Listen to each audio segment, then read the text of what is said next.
بەهۆی نەشکاندنەوەی دۆلار بە نرخی بانکی ناوەندی گرفت بۆ ئەو هەوڵاتیانە دروست بووە کە ناویان بۆ فەریزەی حەجی ئەمساڵ دەرچووە. بەشێک لەوان دەڵێن بەپێی نووسراوێکی وەزارەتی دارایی هەرێم دەبوو نرخی دۆلاریان بە 130,000 دینار بۆ بشکێننەوە، بەڵام لە کاتی پێدانی پارەدا لە بانک پێیان وتون دۆلار لە دەرەوە بە نرخی ڕۆژ بکڕن. ناومان دەرچوو بوو بۆ حەجی ئەمساڵ، مانگە پێش ئێستا تەلەفۆنمان بۆ وزارەتی ئەوقاف کرد لە سلێمانی، وتیان دۆلارتان بۆ گۆڕینەوە بە سعری سەرفی بانکی مرکزی بە نەسی ئەم کتابەی کە بەدەستمەوەیە. ئەم کتابە لەلایەن ئاوات جەناب نووریەوە دەچوە وەزیری دارایی، ئەوە کتابەکەیە لەلای هەموو کەناڵەکانەیە پاڵپشت نووسراوی بانکی ناوەندی سعری سەرفی دۆلارە بێ بە 130,000 بۆمان بگۆڕنەوە. ئێستا ئێمە کتابمان بۆ کراوە لە گەرمیانەوە هاتوین، لە وزارەی ئەوقاف سەر بە گەرمیان بڵێن هاتوین لێرە پارە واسڵکەین، ئەڵێ کاکە بێ بڕۆن دۆلارمان ببێنن، یعنی دۆلارمان بە 130,000 بۆ ناشکێنەوە. ئێمەش بێ بچین لە بازار بە سعری بازاری ڕەش بڕێن دۆلار لێوێ بکڕین، دۆلارێک بە 1440 دینارە. حکوومەتی عێراقی بە 130,000 دینار بۆ خەڵکەی گۆڕێتەوە، بەڵام بە ئێمە ئیسا من سندومە گەڵا بە 145,000 دینار. چەندێ فەرقیە سێ کەسەکە؟ چەندێ فەرقیە بۆ سێ کەسی داما؟ هەر حکوومەتی عێراقی هەر لەم لاوەڵێن عایدی حکوومەتی عێراقی لەم لا ماڵمان وا ئەڕمێنن. حەج عومرەی سلێمانی دەڵێت دەبێت وەزارەتی دارایی وەڵامی ئەوە بداتەوە کە بۆچی نووسراوەکەیان کاری پێ ناکرێت. لەلایەکی دیکەشەوە بۆچی دەبێت بەردەوام گرفت بۆ حەج عومرە دروست بکرێت.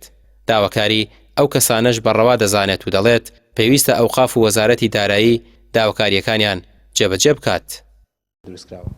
زۆر بەداخەوەی نازانین تا ئێستاکە ئێمەش ئەوەی لغزێکە نازانین چیە قەزەکە، یعنی تەنانەت یعنی مامەڵە لەگەڵ حاجیان و لەگەڵ عومرەکارانیشدا، یعنی لە ناو فڕۆکەخانەکانیشدا زۆر جیاواز بووە لە گەشتیارانی تر. ئەمە لەو لغزە حاڵی نابین، یعنی ئەو تەعاملە و سەبوون منە وتراوە ئەگەر کەسێک سەفەری عەمرە بکات 30 وەرەقەی بۆ گۆڕێتەوە، کاتێککە ڕێژەیەک پارە لە بانقەکانە هەبوو لە مەتاڕ و لە فڕۆکەخانەدا و کەسانی کە سەفەریانەکرد مەسەن 30 گەڵا دانرابوو بووە 30,000 دۆلار دانرابوو بۆ گەشتارێکە، بەڵام بۆ گەشتارێکی عادەتی تر 70 گەڵا دانرابوو بۆ وڵاتانی تر. یعنی لەو کاتەشا زۆر ئەو پرسیارانە ئەکرا، ئێمە تا ئێستا لە لوغزی ئەمە ناگەین و ئێستا یعنی نزیکترینیان ئەمە ئێستاکە.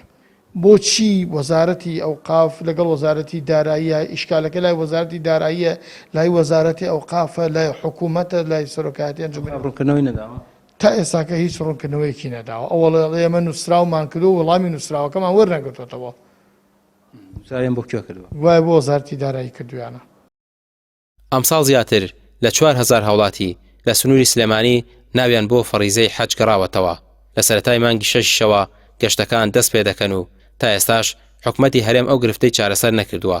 زیارەتکارانی ماڵی خوا ئەگەر لە بازاری ڕەش دۆلار بکڕن بۆ گەشتەکانیان هەر کەسێکیان دەبێت 600,000 دینار زیاتر بدات بەراورد بە نرخی بانکی ناوەندی. ڕامیار عوسمان، کەناڵی پەیام، سلێمانی.